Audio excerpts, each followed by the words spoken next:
வணக்கங்க. அசோக் லைலாண்ட் டாரஸ் டிப்பருங்க, 3118 யூட்ரக்கு 9 ஸ்பீடுங்க, 2013 மாடலு. எஃப்சி எடுத்துக்கணும். எஃப்சிக்கு உண்டான வேலையெல்லாம் கம்ப்ளீட்டாக எல்லா ஒர்க்கும் பார்த்துட்டோம். இன்சூரன்ஸு அடுத்த வருஷம் 3வது மாதம் வரைக்கும் இருக்குதுங்க. டேக்ஸி வருஷம் டேக்ஸி அடுத்த வருஷம் 3வது மாதம் வரைக்கும் இருக்குது. பாடி ஏப்மெண்ட் ரொம்ப தெளிவான பாடி ஏப்மெண்ட்டுங்க.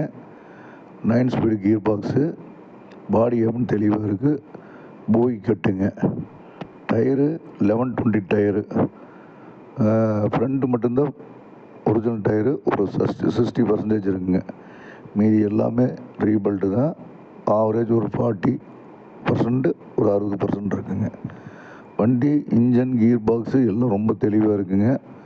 கிலோமீட்டர்னு பார்த்திங்கன்னா ரொம்ப லோயஸ்ட்டாக 1 கிலோமீட்ரு, ஒரு 2க்குள்ளார தான் ஓடி இருக்குது. பாடி அப்படின்னு தெளிவான பாடி தெளிவாக இருக்குங்க. வண்டி பாருங்கள். தேவைப்படுறீங்க இந்த நம்பருக்கு கான்டாக்ட் பண்ணுங்கள்.